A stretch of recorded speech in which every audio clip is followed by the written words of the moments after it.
കുറച്ച് ആൾക്കാർ മാത്രം എന്തുകൊണ്ട് വിജയിക്കുന്നു, കുറച്ച് ആൾക്കാർ മാത്രം എന്തുകൊണ്ട് സ്ട്രഗിൾ ചെയ്യണം. വളക്കൂറില്ലാത്ത മണ്ണ് എന്ന് പറയുന്ന പോലത്തെ ഒരു അവസ്ഥയാണ്. അവർ ട്രൈ ചെയ്യില്ല, അതുകൊണ്ട് തോൽക്കാൻ ഇഷ്ടമല്ല.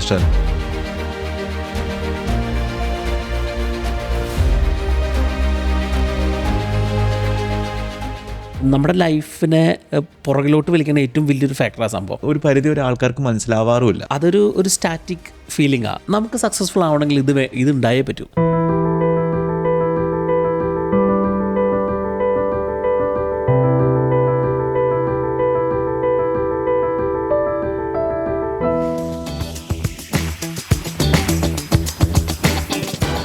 ശ്യാം, യെസ്, നമ്മുടെ പുതിയ ബുക്ക് റെഡിയാണ്. അതെ. എനിക്ക് തോന്നുന്നു എല്ലാവരും നിങ്ങൾ മോട്ടിവേറ്റഡ് ആയി. ഒത്തിരി ആളുകൾ ഭയങ്കര എന്താ പറയണേ, ലൈഫിൽ പർപ്പസും കാര്യങ്ങളൊക്കെ കണ്ടുപിടിച്ച് അടിപൊളിയായിട്ട് അതിൻ്റെ സന്തോഷം നമുക്കുണ്ട്. പിന്നെ അതിന് നമ്മുടെ കമൻസ് വായിക്കുമ്പോൾ തന്നെ കുളിരല്ലേ.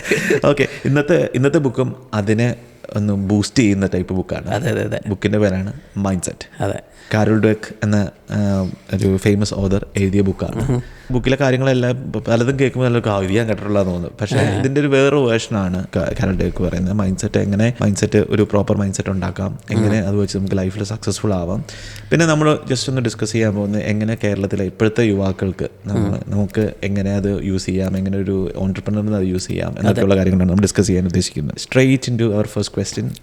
ശ്യാം എങ്ങനെയാണ് ഈ ബുക്കിലേക്ക് എത്തിച്ചേർന്നത്? എങ്ങനെയാണ് ഈ ബുക്ക് ശ്യാമിൻ്റെ ലൈഫിലൊരു ചേഞ്ച്, ഒരു ഇമ്പാക്റ്റ് എങ്ങനെ ഉണ്ടാക്കി? ലിജിന് ഈ പുസ്തകത്തിലേക്ക് എത്തിപ്പെട്ടതെന്ന് വെച്ച് കഴിഞ്ഞാൽ ഒരു പ്രത്യേകിച്ച് ഞാൻ ആ ഒരു ബിസിനസ് ജേണിയിലേക്ക് സ്റ്റാർട്ട് ചെയ്തൊരു 3 വർഷം മുമ്പ് ഞാൻ അതിലേക്ക് സ്റ്റെപ്പ് ഇൻ ചെയ്തപ്പോഴാണ് ഇപ്പം നമുക്കിങ്ങനൊരു ചിന്ത എപ്പോഴുണ്ടല്ലോ, കുറച്ച് ആൾക്കാർ മാത്രം എന്തുകൊണ്ട് വിജയിക്കുന്നു, കുറച്ച് ആൾക്കാർ മാത്രം എന്തുകൊണ്ട് സ്ട്രഗിൾ ചെയ്യണം, അല്ലെങ്കിൽ ആ ഒരു ലോ ലെവൽ അല്ലെങ്കിൽ ഒരു മീഡിയം ലെവലിൽ എന്തുകൊണ്ട് മുന്നോട്ട് പോകുന്നു, അത് അങ്ങനെ തന്നെ പോകുന്നു.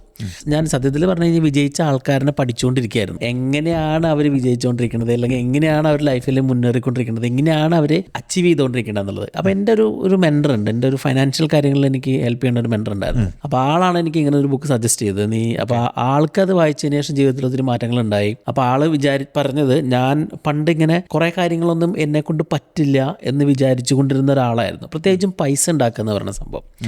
അപ്പോൾ ഞാനത് വായിച്ച് നോക്കിയപ്പോൾ എനിക്ക് ഭയങ്കര ഇൻട്രസ്റ്റിംഗ് ആയിട്ട് അങ്ങനെയാണ് ഈ സാധനത്തിലേക്ക് എത്തിയത്. അപ്പോഴാണ് എനിക്ക് മനസ്സിലായത്, ഓക്കെ, 2 തരത്തിലുള്ള ആൾക്കാരുണ്ട്. അപ്പോൾ ഒന്ന് ഇതൊന്നും എന്നെ കൊണ്ട് സാധിക്കില്ല എന്ന് വിചാരിക്കുന്ന ആൾക്കാരും, മറ്റേത് എങ്ങനെയെങ്കിലും സാധിച്ചെടുക്കുന്ന ആൾക്കാരും. അതിനെപ്പറ്റി പറയുന്ന ഒരു പുസ്തകമാണ്. അപ്പോൾ എനിക്ക് പേഴ്സണലി ഒത്തിരി ഉപയോഗിച്ചു. അപ്പം തന്നെ നമ്മൾ കണ്ടുകൊണ്ടിരിക്കുന്ന അല്ലെങ്കിൽ ഇൻട്രാക്ട് ചെയ്യുന്ന കൂടുതൽ ആൾക്കാരും ഈ 2-ൽ ഏതെങ്കിലും ഒന്നാണ്. അപ്പോൾ എനിക്ക് അങ്ങനെ അല്ലാത്ത ആൾക്കാരനെ ഇപ്പുറത്തേക്ക് കൊണ്ടുവരാൻ പറ്റണ രീതിയിലേക്ക് ഞാൻ ഈ പുസ്തകത്തിന് ഉപയോഗിക്കാറുണ്ട്, എനിക്ക് ഉപയോഗിക്കുന്നേക്കാളും കൂടുതൽ. അതെ. എനിക്ക് തോന്നുന്നു ഇപ്പോൾ mind set 2 type mind set എന്ന് പറയുമ്പോൾ ആൾക്കാർക്ക് ഉറപ്പായിട്ട് ഫസ്റ്റ് ഇപ്പോൾ ഒരു ഇച്ചിരിയെങ്കിലും മൈൻഡ് സെറ്റിനെ കുറിച്ച് പഠിച്ച ആൾക്കാർക്ക് ആദ്യം വരുന്ന 2 കാര്യമാണ് ഗ്രോത്ത് മൈൻഡ് സെറ്റും ഫിക്സഡ് മൈൻഡ് സെറ്റ്. അത് തന്നെയാണ് നമ്മളിവിടെ ഡിസ്കസ് ചെയ്യുന്നത്. പക്ഷേ അതിൻ്റെ വേറെ വേർഷൻ ഫിക്സഡ് മൈൻഡ് സെറ്റ്. ഇപ്പം നമുക്ക് കേൾക്കുമ്പോൾ തന്നെ മനസ്സിലാവും എന്തോ ഫിക്സഡ് ആയിട്ടുള്ള കാര്യമാണ്, ചിലപ്പോൾ നല്ലതായിരിക്കാം. അപ്പോൾ നമ്മൾ ഫിക്സഡ് ആയിട്ടുള്ളൊരു കാര്യം, നമുക്ക് ഫിക്സഡ് ആയിട്ടുള്ള മൈൻഡ് സെറ്റ് ഉണ്ടെങ്കിൽ പിന്നെ നമുക്ക് അതും കൊണ്ട് മുന്നോട്ട് പോകാം എന്നൊരു തെറ്റിദ്ധാരണ നമുക്ക് മനസ്സിലുണ്ടാവാം അത് കാണുമ്പോൾ. പക്ഷേ ഫിക്സഡ് മൈൻഡ് സെറ്റ് ഒരു നല്ല കാര്യമല്ല എന്നാണ് നമ്മൾ പറയുന്നത്. എന്താണ് ഫിക്സഡ് മൈൻഡ് സെറ്റ്? എങ്ങനെ നമുക്ക് ഫിക്സഡ് മൈൻഡ് സെറ്റിനെ മാറ്റാം? അല്ലെങ്കിൽ ശ്യാം എങ്ങനെ അത് യൂസ് ചെയ്തു? ഫിക്സഡ് മൈൻഡ് സെറ്റ് എന്ന് പറഞ്ഞില്ലേ, ഇപ്പം നമ്മൾ പറയണ പോലെ, അപ്പം ഞാനും ഒരു കാലത്ത് അങ്ങനെയായിരുന്നു. അല്ലെങ്കിൽ നമ്മളും ഇത് കേട്ടുകൊണ്ടിരിക്കുന്ന ആൾക്കാർക്കും ചിലപ്പോൾ അത് റിലേറ്റ് ചെയ്യാൻ പറ്റുന്നുണ്ടായിരിക്കും. നമ്മൾ കുറേ കാര്യങ്ങൾ ടാലൻറ്റഡ് ആയിട്ടുള്ള ആൾക്കാർക്ക് മാത്രമേ പറ്റുള്ളൂ, അല്ലെങ്കിൽ എനിക്കതിന് കഴിവില്ല, ഞാൻ എന്നെ കൊണ്ട് അതിന് സാധിക്കില്ല എന്നൊക്കെ വിചാരിച്ചുകൊണ്ടിരിക്കുന്ന ഒരു തരം ആൾക്കാരാണ്. അപ്പോൾ അവരെ സംബന്ധിച്ച് അവർ ടോട്ടലി നെഗറ്റീവാണ്. കാരണം അവരൊന്നും ട്രൈ ചെയ്യാറില്ല, കാരണം അവരെ കൊണ്ട് സാധിക്കില്ലല്ലോ. അപ്പോൾ അതുകൊണ്ട് അവരതിനെ നെക്സ്റ്റ് ലെവലിലേക്ക് ഉപയോഗിക്കാനോ എടുക്കാനോ നോക്കില്ല. അവർ വേണമെങ്കിൽ ചിലപ്പോൾ ഒന്ന് ട്രൈ ചെയ്തേക്കാം, പക്ഷേ they are putting themselves in to fail, അല്ലെങ്കിൽ അവരെ തന്നെ തോൽക്കാൻ പാകത്തിന് എന്തെങ്കിലുമൊക്കെ ഒന്ന് ചിലപ്പോൾ കാണിച്ചു കൊടുക്കാം, പെട്ടെന്ന് തന്നെ തിരിച്ചു പോവുകയും ചെയ്യും, അയ്യോ ഇതെന്നെ കൊണ്ട് സാധിക്കില്ല എന്ന് പറഞ്ഞിട്ട്. അതാണ് ആ ഒരു ഫിക്സഡ് മൈൻഡ് സെറ്റ് എന്ന് പറഞ്ഞു കഴിഞ്ഞാൽ. അപ്പോൾ അതൊരു മൈൻഡ് സെറ്റിനേക്കാൾ ഉപരി നമ്മുടെ ലൈഫിനെ പുറകിലോട്ട് വലിക്കുന്ന ഏറ്റവും വലിയൊരു ഫാക്ടറാണ് സംഭവം. അപ്പം നമ്മൾ അറിയാണ്ട് തന്നെ നമ്മുടെ ഉള്ളിൽ ഉണ്ടാവുമായിരിക്കും അങ്ങനെ ഒരു സംഭവം, അങ്ങനെ ഒരു മൈൻഡ് സെറ്റ്. പക്ഷേ അതൊരു സ്റ്റാറ്റിക് ഫീലിംഗാണ്. നമ്മൾ ഇങ്ങനെ തന്നെ നിൽക്കുകയാണ്, എനിക്ക് മാറാൻ ഇഷ്ടമല്ല, ഞാൻ ഫ്ലെക്സിബിൾ അല്ല, എനിക്ക് ബുദ്ധിമുട്ടാൻ ഇഷ്ടമല്ല, കാരണം എന്നെ കൊണ്ട് സാധിക്കില്ല. അവരാണ് കുറേ അധികാരം നെഗറ്റീവ് ആറ്റിറ്റ്യൂഡിൽ കൂടെ പോണത്. അല്ലെങ്കിൽ മറ്റുള്ള ആൾക്കാർ സക്സസ്ഫുൾ ആയിട്ടുള്ള ആൾക്കാരെ കാണുമ്പോൾ അവർക്ക് ചെറിയൊരു ജലസൊക്കെ ഉണ്ടാവാം. അവരാണ് കൂടുതലും മറ്റുള്ള ആൾക്കാരെ ഡിസ്കറേജ് ചെയ്യാൻ നോക്കുന്നത്. ആ ഒരു മൈൻഡ് സെറ്റിൻ്റെ പ്രോബ്ലമാണ്. അല്ലാത്തതൊക്കെ എന്താണോ അതാണ് അടുത്തത്. What ever is left. Okay, എനിക്കൊന്ന് ആൾക്കാരെ സ്ട്രഗിൾ ചെയ്യുന്നതും ഒത്തിരി ആ ഒരു ഇതിനാണ്. പിന്നെ ഒരു പരിധി വരെ ആൾക്കാർക്ക് മനസ്സിലാവാറുമില്ല. ഇപ്പം പിന്നെ നമുക്ക് ഈ അസൂയ ഇങ്ങനെ ഞാൻ പറഞ്ഞ ഇതനുസരിച്ചാണെങ്കിൽ ആ ഒരു മറ്റുള്ളവർ സക്സസ്ഫുൾ ആകുമ്പോൾ നമുക്കുണ്ടാകുന്ന അസൂയയും കാര്യങ്ങളും ഇതെല്ലാം നോർമലാണെന്ന് വിശ്വസിക്കുന്ന ആളുകളും ഉണ്ടാവാം. പക്ഷേ അവിടെ ഗ്രോത്തിനുള്ള ചാൻസസ് എന്താ പറയണത്, എന്താ പറയുക, ഫെർട്ടിലൈസ്ഡ് അല്ലാത്ത വളക്കൂറില്ലാത്ത മണ്ണ് എന്ന് പറയുന്ന പോലത്തെ ഒരു അവസ്ഥയാണ് ഫിക്സഡ് മൈൻഡ് സെറ്റ്. നമുക്ക് അവിടെ വളരാൻ പറ്റത്തില്ല. നമ്മൾ ആ സ്റ്റാറ്റിക് അവിടെ തന്നെ നിന്ന് പോവുകയാണ് ചെയ്യുന്നത്. അങ്ങനെയുള്ളവർക്ക് ഇപ്പം എനിക്കൊരു ഫിക്സഡ് മൈൻഡ് സെറ്റ് ഉണ്ടെന്ന് വെച്ച് കഴിഞ്ഞാൽ എനിക്ക് എങ്ങനെ അതിൻ്റെ നല്ല വശമായ ഗ്രോത്ത് മൈൻഡ് സെറ്റിലേക്ക് എത്തിച്ചേരാം. അപ്പോൾ ശ്യാം അങ്ങനെ ഒരു ചേഞ്ച് ചെയ്തിട്ടുണ്ടോ ലൈഫിൽ? ഗ്രോത്ത് മൈൻഡ് സെറ്റ് എന്ന് പറഞ്ഞാൽ നമ്മൾ ഇപ്പോൾ നേരത്തെ പറഞ്ഞതിൻ്റെയൊക്കെ ഓപ്പോസിറ്റ് ആയിട്ട്, അല്ലെങ്കിൽ എനിത്തിങ് ക്യാൻ ബി അച്ചീവ്ഡ്, അല്ലെങ്കിൽ വേറൊരാൾക്ക് പറ്റുവാണെങ്കിൽ എനിക്കും ചെയ്യാൻ പറ്റും എന്നുള്ളൊരു മൈൻഡ് സെറ്റ് ഉള്ളൊരു അതിനാണ് ഈ ഗ്രോത്ത് മൈൻഡ് സെറ്റ് എന്ന് പറയുന്നത് മെയിനായിട്ടും. അതായത് അവർ ഫ്ലെക്സിബിൾ ആണ്, അവർ ലേൺ ചെയ്യാൻ വില്ലിങ് ആണ്, അവർ ഫീഡ്ബാക്ക് എടുക്കാൻ വില്ലിങ് ആണ്. കാരണം അവർക്കറിയാം അവർക്ക് തോൽക്കാൻ പേടിയില്ല. പക്ഷെ എന്നാൽ ഫിക്സഡ് മൈൻഡ് സെറ്റ് ഉള്ള ആൾക്കാർക്ക് തോൽക്കാൻ ഇഷ്ടമല്ല. കാരണം അവർ ട്രൈ ചെയ്യില്ല, അതുകൊണ്ട് തോൽക്കാൻ ഇഷ്ടമല്ല. ഇപ്പൊ ഇവരെ സംബന്ധിച്ചൊരു ഇറ്റ്സ് എ പ്രോസസ്സാണ്. ഇവർ ഗ്രോത്ത് മൈൻഡ് സെറ്റ് ഉള്ള ആൾക്കാർ അവരിങ്ങനെ കണ്ടിന്യൂസ് ആയിട്ട് ചേഞ്ച് ചെയ്തുകൊണ്ടിരിക്കും, കണ്ടിന്യൂസ് ആയിട്ട് മാറണം എന്ന് പറഞ്ഞുകൊണ്ടിരിക്കും. ഇപ്പൊ നമ്മൾ ആ മുമ്പ് ഗ്രിറ്റിലൊക്കെ പറഞ്ഞ പോലെ there learning every single day. അപ്പൊ അവരെ സംബന്ധിച്ച് ചലഞ്ചസ് അവർ എംബ്രേസ് ചെയ്യണ ആൾക്കാരാണ്. കാരണം അവർക്ക് ചലഞ്ച് ഉണ്ടെങ്കിൽ ഒന്നുകൂടി മുന്നോട്ട് പോകാൻ പറ്റുള്ളൂ. അപ്പൊ അതാണ് ആ ഒരു ഗ്രോത്ത് മൈൻഡ് സെറ്റ് എന്ന് പറയുന്നത്. ഇപ്പൊ നമുക്ക് ആ ഒരു ഫിക്സഡ് മൈൻഡ് സെറ്റിൽ നിന്ന് ഗ്രോത്ത് മൈൻഡ് സെറ്റിലേക്ക് മാറ്റാം എന്നാണ് കാരൽ ഡ്വെക്ക് പറയുന്നത്. പുള്ളിക്കാരി ഒരു സൈക്കോളജിസ്റ്റ് ആണ്, ഒരു റിസർച്ച് ചെയ്യുന്ന ആൾക്കാരാണ്. ആ റിസർച്ചിനൊക്കെ ബേസ് ചെയ്തിട്ടാണ് ഇങ്ങനെ ഒരു ബുക്ക് എഴുതിയിട്ടുള്ളതും ആ ഒരു കൺക്ലൂഷനിൽ എത്തുന്നതും. വെരി ഇൻട്രസ്റ്റിംഗ് ആണ്. അതായത് ഇപ്പം നമുക്ക് ഈ ഫിക്സഡ് മൈൻഡ് സെറ്റ് ആണെങ്കിൽ നമുക്ക് ഇങ്ങനെയൊക്കെ സാധനങ്ങളൊക്കെ ലിസ്റ്റ് ചെയ്ത് ഒരാളെ നമുക്ക് പറയുമ്പോഴാണ് ഇത് എൻ്റെ കയ്യിലുണ്ടല്ലോ, ഈ സ്വഭാവം എനിക്കുണ്ടല്ലോ, അല്ലെങ്കിൽ ഇത് എനിക്കില്ലല്ലോ, ഞാനിതല്ലല്ലോ എന്ന് തോന്നണത്. അപ്പോൾ രണ്ട് സൈഡിൽ അങ്ങനെ ലിസ്റ്റ് ചെയ്തപ്പോൾ എനിക്കുള്ളത് എന്താണെന്നും എനിക്കില്ലാത്തത് എന്താണെന്നും എനിക്ക് മനസ്സിലായി. കാരൽ ഡ്വെക്ക് പറയണത് ഇങ്ങനെ തന്നെയാണ്. ഒന്ന്, നമ്മൾ അങ്ങനെ ഒരു മൈൻഡ് സെറ്റ് ഉണ്ടോ എന്നുള്ളത് നമ്മൾ സോർട്ട് ഓഫ് അക്സെപ്റ്റ് ചെയ്യാം. ഉറപ്പായിട്ടും ഒരു കാര്യം എനിക്ക് ചെയ്യാൻ പറ്റില്ല എന്നുള്ളത് എൻ്റെ മൈൻഡ് എന്നോട് പറയുകയാണെങ്കിൽ നെക്സ്റ്റ് സ്റ്റെപ്പ് ഞാൻ അതിനൊരു ഗ്രോത്ത് മൈൻഡ് സെറ്റ് വെച്ചിട്ട് റിപ്ലൈ ചെയ്യലാണ് ടു മൈസെൽഫ്. ഞാൻ എന്നോട് തന്നെ റിപ്ലൈ ചെയ്യണം. എനിക്കൊരു പറ്റും, അല്ലെങ്കിൽ ഞാൻ ഇതേവരെ ഇത് ട്രൈ ചെയ്തിട്ടില്ല എന്ന് പറയാം. മനസ്സിലായില്ലേ? ഇപ്പോൾ എനിക്ക് ഇപ്പോൾ കമ്പ്യൂട്ടർ ഇപ്പോൾ സംതിങ് ന്യൂ, ഇപ്പോൾ എനിക്ക് ഫോൺ യൂസ് ചെയ്യുന്ന സമയത്താണെങ്കിലും ഇപ്പോൾ എന്തെങ്കിലും ഒരു പുതിയ സ്കില്ലോ എന്തോ ആയിക്കോട്ടെ, എനിക്ക് പറ്റില്ല എന്നല്ല ഞാൻ പറയേണ്ടത്. അപ്പം എനിക്ക് മനസ്സിലാക്കണം, എനിക്ക് പറ്റില്ല എന്ന് പറയുമ്പോൾ ഞാൻ തന്നെ എന്നെ തന്നെ തിരിച്ചറിയണം, ഞാൻ ഇതേവരെ ട്രൈ ചെയ്യാത്തൊരു സാധനമാണെന്നുള്ളത്. മനസ്സിലായില്ലേ? എനിക്ക് ഓർമ്മ തന്നെ അറിയാം, നമ്മുടെ മക്കള് ഭക്ഷണം കൊടുക്കുന്നത് വേണ്ടെന്ന് പറയത്തില്ലേ. അപ്പോൾ അങ്ങനെ നമ്മളോട് തന്നെയുള്ള കോൺവെർസേഷൻ ഒന്ന് മാറ്റുക. പിന്നെ നമ്മൾ ആ ഒരു ചലഞ്ചസ് പതുക്കെ ആക്സെപ്റ്റ് ചെയ്ത് തുടങ്ങാം. ഇപ്പോൾ ഒരു കാര്യം സ്റ്റാർട്ട് ചെയ്ത് ഒന്നും കൂടി പുഷ് ചെയ്ത് ഇപ്പോൾ നമ്മൾ ഞാനും ലിജിനും റാഷിയും കൂടി നമ്മൾ ഒരു ബിസിനസ് കോൺവെർസേഷൻ, നമ്മൾ പ്ലാനിങ്ങിനെ പറ്റിയിട്ട് ഒരു ഡിസ്കഷൻ നടന്നല്ലോ. ഇപ്പം നമ്മൾ എന്തായിരിക്കണം നമ്മുടെ ഒരു പ്രൊഡക്റ്റ്, അല്ലെങ്കിൽ എന്തായിരിക്കണം നമ്മുടെ സർവീസ്, അല്ലെങ്കിൽ എങ്ങനെ അതൊരു ആൾക്കാരിലേക്ക് എത്താം. അപ്പം നമ്മൾ തന്നെ അങ്ങോട്ടും ഇങ്ങോട്ടും ഒരു സോർട്ട് ഓഫ് പുഷിംഗ് ആണ്. നെക്സ്റ്റ് സ്റ്റേജ് എന്താണ്, അല്ലെങ്കിൽ അടുത്തൊരു സ്റ്റേജിലേക്ക് എന്താണ്, അതാണ് അതിൻ്റെ ഒരു ഗ്രോത്ത് മൈൻഡ് സെറ്റ് ഒരു ലക്ഷണം. അങ്ങനെയാണ്. അല്ലെങ്കിൽ നമ്മൾ ഇതെനിക്ക് പറ്റില്ല എന്ന് പറഞ്ഞ് തിരിച്ചു പോകുന്നതല്ല, എങ്ങനെ നമ്മളെ തന്നെ ചലഞ്ച് ചെയ്യാം. അതായത് അത് അങ്ങനെ. പിന്നെ ഗ്രോത്ത് മൈൻഡ് സെറ്റിൽ നമുക്ക് ഇമ്പോർട്ടൻസ് കൊടുക്കുന്ന വാല്യൂനാ, ഓവർ പെർഫോമൻസ്. നമ്മൾ എങ്ങനെ പെർഫെക്റ്റ് ആവാം എന്നുള്ളതിനേക്കാളും എങ്ങനെ നമുക്ക് ഇത്തിരി കൂടി ഒരു വാല്യൂ കൊടുത്ത് എങ്ങനെ നമുക്കൊരു നെക്സ്റ്റ് ലെവലിലേക്ക് നമ്മളെ തന്നെ ഇമ്പ്രൂവ് ചെയ്യിക്കാൻ നോക്കുക എന്നുള്ളതാണ്. പിന്നെ നമുക്ക് ആ ഒരു ഫീഡ്ബാക്ക് ഗ്രോത്ത് മൈൻഡ് സെറ്റിന് വെരി ഇമ്പോർട്ടൻ്റ് ആണ്. ഗ്രോത്ത് മൈൻഡ് സെറ്റുള്ള ആൾക്കാർ എപ്പോഴും they should be open to feedback. നമ്മളും അങ്ങോട്ടും ഇങ്ങോട്ടും, ഇപ്പം ഞാൻ ലിജിനെ സോർട്ട് ഓഫ് നമ്മൾ ക്രിട്ടിസൈസ് ചെയ്യാറുണ്ട്, അല്ലെങ്കിൽ ലിജിന് എനിക്ക് ഫീഡ്ബാക്ക് തരാറുണ്ട്. It is okay. കാരണം ഐ ഡോണ്ട് മൈൻഡ് ഇറ്റ്. കാരണം എൻ്റെ ഒരു സ്വഭാവത്തിന് എന്തിനെങ്കിലും ഇങ്ങനെയല്ല, കുറച്ചും കൂടി നന്നായിട്ടാണ് ചെയ്യേണ്ടതെന്ന് ഒരാൾ പറയുമ്പോൾ I should take it as A positive. ഇപ്പം നമ്മളതിനെ ഫിക്സഡ് മൈൻഡ് സെറ്റുള്ള ആൾക്കാരെ പോലെ അവൻ എന്നെ അങ്ങനെ പറഞ്ഞു, ഞാൻ അവൻ്റെ അടുത്തേക്ക് പോയില്ല, നിന്നോട് ഞാൻ വിടില്ല എന്ന് പറഞ്ഞിട്ട് കാര്യമില്ല. ഇതൊരു പ്രോസസ്സാണ്, ഇതൊരു ചേഞ്ചാണ്, ഇതൊരു ഡിഫറെൻറ്റ് മൈൻഡ് സെറ്റാണ്. നമുക്ക് സക്സസ്ഫുൾ ആവണമെങ്കിൽ ഇത് ഉണ്ടായേ പറ്റൂ.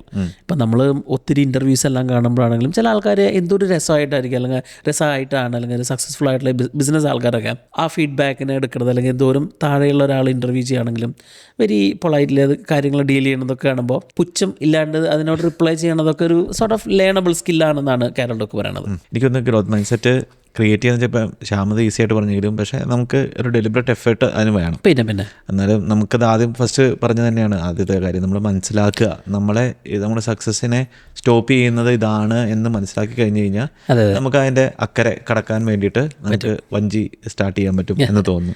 അപ്പം നമ്മുടെ ഇപ്പം നാട്ടിലുള്ള ഇപ്പം നമ്മളിത് കേൾക്കുന്ന ലിസണേഴ്സിന് ഇതെങ്ങനെ യൂസ് ചെയ്യാൻ പറ്റും? ഞാനിപ്പം ഗ്രോത്ത് മൈൻഡ് സെറ്റിൻ്റെ രീതികൾ പറഞ്ഞു. അപ്പം നമുക്ക് കുറച്ചുകൂടി റോ ആയിട്ട് പറയുവാണെങ്കിൽ ഇപ്പം നമ്മൾ ഒത്തിരി ആളുകൾ നമ്മളെ കോൺടാക്ട് ചെയ്യുന്ന ഒത്തിരി ആളുകൾ പറയുന്നൊരു കാര്യമാണ്, നമുക്ക് അവർക്കൊരു എന്നാ സക്സസ് ആവാൻ പറ്റുന്നില്ല, അല്ലെങ്കിൽ അവർക്ക് മനസ്സിലാക്കാൻ പറ്റുന്നില്ല എങ്ങനെ അവരുടെ ചിന്തകളെ മാറ്റി ഒരു പോസിറ്റീവായിട്ടുള്ള ചിന്ത മനസ്സിലുണ്ടാക്കി അവർക്ക് മുന്നോട്ട് പോകാൻ എങ്ങനെ പറ്റും എന്ന് പറ്റുന്നില്ല. അപ്പോൾ അവർ പറയുന്ന കാര്യങ്ങൾ അവർക്ക് കിട്ടുന്ന റിസോഴ്സസ് കുറവാണ്, ഇതിന് ഇങ്ങനെ ചേഞ്ച് ചെയ്യാണ്. ഇതെല്ലാം എന്താ പറയുക കൂടുതലും ഇംഗ്ലീഷിൽ വെരി ഇതായിട്ടുള്ള കാര്യങ്ങളാണ്. നാടിനെ റിലേറ്റ് ചെയ്ത് ഇങ്ങനെയുള്ള കാര്യങ്ങൾ പറയുന്നത് ചുരുക്കമാണ്. നാട്ടിലെ ആളുകൾക്ക് പറ്റാവുന്ന രീതിയിൽ മനസ്സിലാക്കാവുന്ന രീതിയിൽ ഒരു സിംപ്ലിഫൈ ആയിട്ട് ഇപ്പം നാട്ടിലെ ഒരു യുവാവിന് എങ്ങനെ ഒരു ഗ്രോത്ത് മൈൻഡ് സെറ്റ് ക്രിയേറ്റ് ചെയ്യാൻ പറ്റും, അതെങ്ങനെ അവർക്ക് പോസിറ്റീവായിട്ട് ലൈഫിനെ ഇൻഫ്ലുവൻസ് ചെയ്യും, എന്താണ് അതുകൊണ്ടുള്ള ഗുണങ്ങൾ? ഇപ്പോൾ ഒരു ഫിക്സഡ് മൈൻഡ് സെറ്റ് ഉള്ള ഒരാളാണെങ്കിൽ ഇപ്പോൾ നമുക്ക് ഇങ്ങനെ പറയാം, ഇപ്പോൾ കേൾക്കുന്ന ആൾക്കാർക്ക് ദേ ക്യാൻ ഫിറ്റ് അവർക്ക് അവരെ തന്നെ ഏതെങ്കിലും ഒരു ഗ്രൂപ്പിലേക്ക് ഉൾപ്പെടുത്താം. ഉറപ്പായിട്ടും. ഇപ്പോൾ ഒന്നെങ്കിൽ ഫിക്സഡ് ആയിട്ട് വെക്കാം, അല്ലെങ്കിൽ ചില കാര്യങ്ങളിൽ ഫിക്സഡ് ആയിട്ടും വെക്കാം, അല്ലെങ്കിൽ ചിലതിൽ ഗ്രോത്ത് മൈൻഡ് സെറ്റ് ഉള്ള ആൾക്കാരായിട്ട് അവർക്ക് അവരെ തന്നെ തിരിച്ച് അതിലേക്ക് വെക്കാൻ പറ്റും. ഫിക്സഡ് മൈൻഡ് സെറ്റ് എന്ന് പറഞ്ഞാൽ നമുക്ക് മോട്ടിവേഷൻ ഇല്ല, നമ്മളിങ്ങനെ ആർക്കും വേണ്ടിയിട്ടല്ല, അവർക്കതൊന്നും ആർക്കും വേണ്ട. പക്ഷേ അവർക്ക് മറ്റുള്ള ആൾക്കാർ കയറി പോകണമെന്ന് ഇഷ്ടമല്ല, അല്ലെങ്കിൽ നമ്മളെ തന്നെ എപ്പോഴും തടഞ്ഞുകൊണ്ടിരിക്കുക, നമ്മൾ ഗ്രോ ചെയ്യാനുള്ള ചാൻസ് ഇല്ല അതിൽ.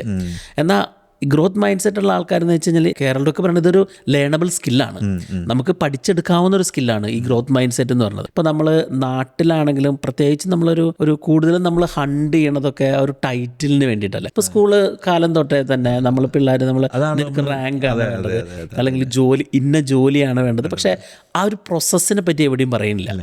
അതൊരു വെരി റിലേറ്റ് ചെയ്യാൻ പറ്റുന്ന നാട്ടിൽ. കാരണം ഇപ്പോൾ ഗ്രോത്ത് മൈൻഡ് സെറ്റ് ഉള്ള ആൾക്കാർ ദേ നെവർ സ്റ്റോപ്പ്, അവരിങ്ങനെ മാറിക്കൊണ്ടേയിരിക്കും. അപ്പം അത് നമുക്ക് മറ്റുള്ള ആൾക്കാരെ പറഞ്ഞ് മനസ്സിലാക്കാനും പാടും. അപ്പോൾ എനിക്ക് സ്ട്രഗിൾ ചെയ്തൊരു സംഭവം അതായിരുന്നു. ഞാൻ ജോലിയിൽ ഏറ്റവും ടോപ്പായ ലെവലിൽ നിന്ന് ഞാൻ ജോലിയിൽ നിന്ന് ഇറങ്ങിയപ്പോൾ, അല്ലെങ്കിൽ എൻ്റെ ചുറ്റുപാടുള്ള ആൾക്കാർ ചോദിക്കണം എന്തിന് നീ ഇത് ചെയ്തു. പക്ഷെ എനിക്ക് വീണ്ടും വളരാൻ വേണ്ടിയിട്ടാണ് എന്നുള്ളത് നമുക്ക് ഈ പറഞ്ഞ് മനസ്സിലാക്കാനും എന്തൊരു പാടായിരുന്നു അറിയാം. അപ്പം അത് ലിജിനും അതും ഒരു പരിധി വരെ പോയതായിരിക്കാം. കാരണം നമ്മളെ സംബന്ധിച്ച് നമ്മുടെ ആ ഒരു ഗോൾ അല്ലെങ്കിൽ നമ്മുടെ ആ ഒരു മൈൻഡ് സെറ്റ് ചേഞ്ച് ചെയ്തു എന്നുള്ളത് ആ ഒരു സൊസൈറ്റീനെ പറഞ്ഞ് മനസ്സിലാക്കാൻ ഭയങ്കര പാടായിരുന്നു. അപ്പോൾ അതൊക്കെ ഒരു നാട്ടിലുള്ള ആൾക്കാർക്ക് മനസ്സിലാക്കാൻ പറ്റുമായിരിക്കും ഇപ്പം നമ്മൾ ഈ പറയണത് കൂടെ. അപ്പോൾ നമ്മൾ ഒരു സ്റ്റേറ്റ് ഓഫ് മൈൻഡിലല്ല നിൽക്കേണ്ടത്, നമ്മൾക്ക് എപ്പോഴും ഗ്രോ ചെയ്തുകൊണ്ടിരിക്കണം. നമുക്ക് സക്സസ് നമ്മുടെ കൂടെയുണ്ട്, പക്ഷേ നമ്മൾ വി നീഡ് ടു ബി നമ്മളൊന്ന് ഫ്ലെക്സിബിൾ ആയിരിക്കണം. ആൾക്കാരുടെ കയ്യിൽ നിന്ന് ഓപ്പൺലി ആസ്ക് ഫോർ ഫീഡ്ബാക്ക്. ഇപ്പോൾ നമ്മുടെ നാട്ടിലെ ആൾക്കാരും പ്രത്യേകിച്ച് മലയാളീസ് ഇങ്ങനെ നമ്മൾ വർക്ക് പ്ലേസിലൊക്കെ പരിചയപ്പെട്ടിട്ടുള്ള പല ആൾക്കാരും ഒരു റെസിസ്റ്റീവാണ് നമ്മുടെ ഫീഡ്ബാക്കിന്. കാരണം ഞാൻ നിന്നേക്കാളും വലുതാണെന്നുള്ളൊരു തോന്നലുള്ള ഒത്തിരി പല ആൾക്കാരിനെ നമ്മുടെ ലൈഫിൽ പല സമയങ്ങളിലും കണ്ടിട്ടുണ്ട്.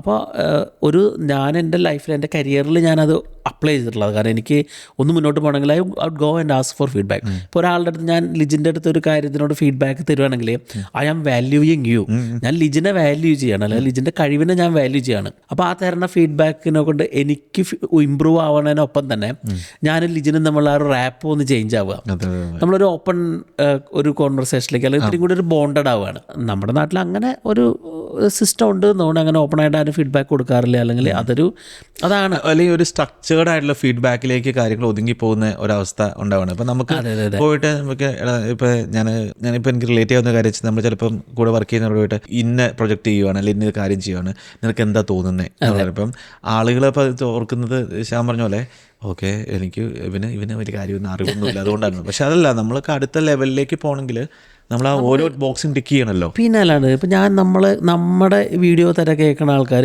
നമ്മുടെ സബ്സ്ക്രൈബേഴ്സിൻ്റെ തന്നെ ഫീഡ്ബാക്ക് കേൾക്കുമ്പോൾ എന്തൊരു രസമാണ്. കാരണം അവർ ചെറിയ കാര്യങ്ങളായിരിക്കും അവർ പറഞ്ഞു തരുന്നത്.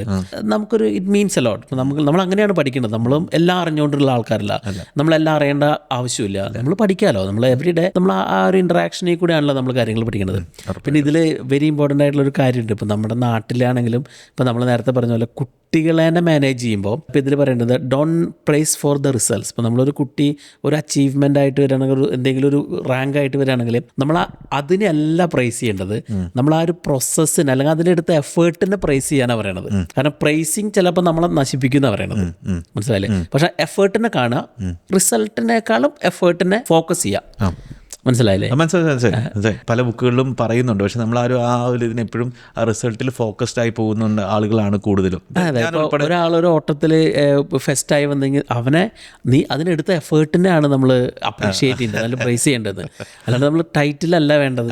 മനസ്സിലായില്ല? അതെനിക്കൊരു ഒരു ഡിഫറെൻറ്റ് ഒപ്പീനിയൻ ആയിരുന്നു. ഞാനത് അങ്ങനെ ആലോചിച്ചിട്ടില്ലായിരുന്നു. അല്ല, അങ്ങനെ ചെയ്ത് കഴിഞ്ഞാലാണ് അടുത്ത പ്രാവശ്യം അവർ ആ എഫേർട്ട് എടുക്കത്തുള്ളൂ. അതെ അതെ അതെ. അല്ലെങ്കിൽ ഓക്കെ എനിക്ക് ഫസ്റ്റ് കിട്ടി, ഇനിയിപ്പോൾ ഞാൻ എന്തിനാണ് എന്നുള്ളത്. ഓക്കെ, അപ്പോൾ അല്ലെങ്കിൽ നമ്മൾ അടുത്ത ലെവലിലേക്ക് എത്തുമ്പോഴത്തേക്കും നമുക്ക് തോന്നണം, ഓക്കെ എനിക്ക് ഞാൻ കൂടുതൽ എഫേർട്ട് എടുക്കണം. അതെ അതെ. ആ എഫേർട്ട് എന്തോരം എടുക്കുന്നു അതിനെയാണ് ഇങ്ങനെ ഇവൻച്വലി എഫേർട്ട് കൂടുതൽ എടുക്കുന്തോറും നമ്മൾ വിജയിച്ചുകൊണ്ടേ മുന്നോട്ട് പോയിക്കൊണ്ടിരിക്കുകയാണ്. അതെ, ദാറ്റ്സ് വെരി ട്രൂ.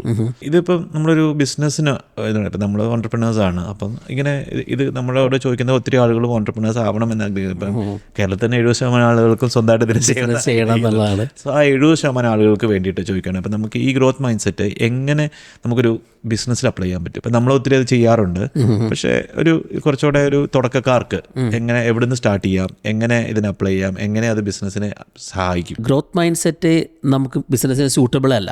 കാരണം നമ്മൾ ഒരു മാറാൻ തയ്യാറാത്തൊരവസ്ഥ, അല്ലെങ്കിൽ നമുക്കൊരു ഫീഡ്ബാക്ക് എടുക്കാനില്ലാത്തൊരവസ്ഥ, ഫിക്സഡ് മൈൻഡ് സെറ്റ്, സോറി, നമുക്ക് ആ ഫീഡ്ബാക്ക് വേണ്ടാത്തൊരവസ്ഥ, അല്ലെങ്കിൽ എനിക്കെല്ലാം അറിയാമെന്നുള്ളൊരവസ്ഥ, അത് ഇതിന് സൂട്ടബിൾ അല്ല. പക്ഷേ നമ്മൾ ആ ഒരു ഗ്രോത്ത് മൈൻഡ് സെറ്റാണ് നമ്മൾ ഇതിൽ ഫോക്കസ് ചെയ്യേണ്ടത്. കാരണം നമുക്ക് ഒരു ഓൺടർപ്രണർഷിപ്പ് ജേണി എന്ന് പറഞ്ഞു കഴിഞ്ഞാൽ it's A journey of failures. നമ്മൾ തന്നെ എപ്പോഴും പറഞ്ഞില്ല, എത്രയും പെട്ടെന്ന് ഫെയിലിയർ ആയി കഴിഞ്ഞാൽ റൈറ്റ് ആൻഡ് ഫെയിൽ ഇറ്റ്. അതെ, എത്രയും പെട്ടെന്ന് ഫെയിലിയർ ആയി കഴിഞ്ഞാൽ നമുക്ക് അടുത്ത പണി നോക്കാം. അല്ലെങ്കിൽ ഇത് വർക്ക് ചെയ്യാത്തത് എന്താണെന്ന് കണ്ടുപിടിക്കലാണ് ബിസിനസ്. അല്ലെങ്കിൽ അത് ബിസിനസ് സെറ്റ് ചെയ്യുമ്പോൾ അതിൻ്റെ ഒരു മെയിൻ പർപ്പസ് അതാ. അല്ലാണ്ട് നമ്മൾ വിചാരിക്കുന്ന സാധനം വർക്ക് ചെയ്യില്ല, അതിനെ എങ്ങനെ വർക്ക് ചെയ്യണം, വർക്ക് ചെയ്യാവുന്ന രീതിയിലേക്ക് ആൾക്കാർക്ക് മാറ്റി ആൾക്കാർക്ക് ഉപയോഗപ്രദമായ രീതിയിലാക്കി എടുക്കുക എന്നുള്ളതാണ് the core of any business, അല്ലേ? അപ്പോൾ അതിന് വേണ്ടത് ഈ ഗ്രോത്ത് മൈൻഡ് സെറ്റാണ്. അതിന് നമ്മൾ ഫ്ലെക്സിബിളായിട്ട് ചിന്തിക്കണം. അല്ലെങ്കിൽ നമ്മളിപ്പോൾ ഒരു ഈസിലി അഡാപ്റ്റ് ചെയ്യണം കാര്യങ്ങളാണ്. അതൊരു we need to sort of embrace the process rather than the result. ഇപ്പോൾ നമ്മൾ റിസൾട്ടിലല്ല നമ്മുടെ ഒരിക്കലും ലക്ഷ്യം. നമ്മൾ ആ ഒരു പ്രോസസ്സിനാണ് നമ്മൾ കൂടുതലും ഫോക്കസ് ചെയ്യേണ്ടത്. കാരണം നമുക്ക് ആ പ്രോസസ്സിനെ വീണ്ടും മൾട്ടിപ്ലൈ ചെയ്യിക്കാൻ പറ്റും. ബിസിനസ്സിൽ ഒരു ഗ്രോത്ത് ഉണ്ടാവണമെങ്കിൽ എപ്പോഴും നമുക്ക് ആ ഒരു പ്രോസസ്സിനെ നമ്മൾ ഫോക്കസ് ചെയ്തേ പറ്റും. അപ്പം അതായിരിക്കാൻ തോന്നുന്നു മെയിനായിട്ട് എനിക്ക് അങ്ങനെ ഒരു ജേണിയിലേക്ക് കടക്കാൻ പോണ ആൾക്കാർക്ക്. പക്ഷെ നമ്മൾ തിരിച്ചറിയേണ്ടതുണ്ട് നമ്മൾ ഏത് ഗ്രൂപ്പിലാണ് നമ്മുടെ സ്വഭാവങ്ങൾ പെടണത് എന്നുള്ളത്. അപ്പം അതിൽ നിന്ന് ഇപ്പുറത്തേക്ക് മാറാൻ നമ്മൾ നേരത്തെ പറഞ്ഞ പോലെ നമുക്ക് തന്നെ ചലഞ്ച് ചെയ്ത് കഴിഞ്ഞാൽ നമുക്ക് മാറ്റിയെടുക്കാവുന്നതുള്ളൂ. അല്ലെങ്കിൽ നമ്മളൊരു സമയത്ത് സ്ട്രഗിൾ ചെയ്യും. കാരണം നമ്മൾ തിരിച്ചറിഞ്ഞില്ലെങ്കിൽ മറ്റുള്ള ആൾക്കാർ തിരിച്ചറിഞ്ഞു തുടങ്ങും, ഇവൻ അത്ര നമുക്ക് വർക്കബിൾ അല്ല എന്നുള്ളത്. ശരി, സത്യം. ഇപ്പോൾ പിവിറ്റിംഗ് ഒക്കെ അതിൻ്റെ ഒരു പാട്ട് ഞാനിപ്പോൾ ആലോചിക്കുന്നത്, നമ്മളൊരു സാധനം സക്സസ്ഫുൾ ഉണ്ടോ ഇല്ലയോ എന്ന് തന്നെ അറിയുന്നത് തന്നെ ഫീഡ്ബാക്ക് ചെയ്യുന്നുണ്ടല്ലോ. അപ്പോൾ അതിന് നമ്മൾ ഓപ്പൺ അല്ല എന്നുണ്ടെങ്കിൽ നമ്മൾ ഒരു തെറ്റായ വഴിയിൽ നിന്ന് നമ്മൾ മുന്നോട്ട് പോയിക്കൊണ്ടേയിരിക്കും. അപ്പോൾ ഒരു ഓൺടർപ്രണർ എന്നുള്ള രീതിയിൽ ഫസ്റ്റ് ചിന്തിക്കേണ്ടത് what is your mind set എന്നുള്ളതാണ്. ഒരു ഗ്രോത്ത് മൈൻഡ് സെറ്റ് അല്ലാന്നുണ്ടെങ്കിൽ സിറ്റ് ഡൗൺ ആൻഡ് റൈറ്റ്. എനിക്ക് ഒരാൾ ഫീഡ്ബാക്ക് വരുമ്പോൾ എനിക്ക് എന്താ ഫീൽ ചെയ്യുന്നത്, അല്ലെങ്കിൽ എനിക്ക് ഒരു ഫെയിലിയർ വരുമ്പോൾ ഞാൻ എങ്ങനെയാണ് അതിനെ എടുക്കുന്നത്, ഞാൻ സക്സസ്ഫുൾ ആയിട്ടുള്ള ആളെ കാണുമ്പോൾ എങ്ങനെയാണ് ഞാൻ അതിനെ എംബ്രേസ് ചെയ്യുന്നത്. ഇതെല്ലാം നെഗറ്റീവായിട്ടുള്ള രീതിയിലാണ് വരുന്നതെങ്കിൽ ഓക്കെ, ഐ ഹാവ് ടു. ഇപ്പോൾ ഓരോ കാര്യങ്ങളും നാളെ തൊട്ട് എനിക്കൊരു ഫെയിലിയർ വരുമ്പോൾ ഞാൻ അതിനെ പോസിറ്റീവായിട്ട് കാണും. ഞാനൊരു സക്സസ്ഫുൾ ആയ ഒരാളെ കാണുമ്പോൾ ഞാൻ ഓടിപ്പോയി ചോദിക്കും, എങ്ങനെ നിങ്ങളിതായി, എന്നെ എന്ന് ഹെൽപ്പ് ചെയ്യാവോ എന്ന് ചോദിക്കും. ഫീഡ്ബാക്ക് വരുമ്പം ഞാൻ അതിനെ അപ്ലൈ ചെയ്യാൻ വേണ്ടി ട്രൈ ചെയ്യും. അല്ലേ, നമ്മളെന്നാ ഈഗോ ഇസ് എനിമിയിൽ പറഞ്ഞ പോലെ ഈഗോ ഉള്ള ആൾക്കാർക്ക് ചോദിക്കാൻ ഇഷ്ടമല്ല. അത് അവർക്ക് sort of fixed mind set ആണ്. കാരണം ഞാൻ ചോദിച്ചു കഴിഞ്ഞാൽ ഞാൻ ചെറുതാവുകയാണല്ലോ.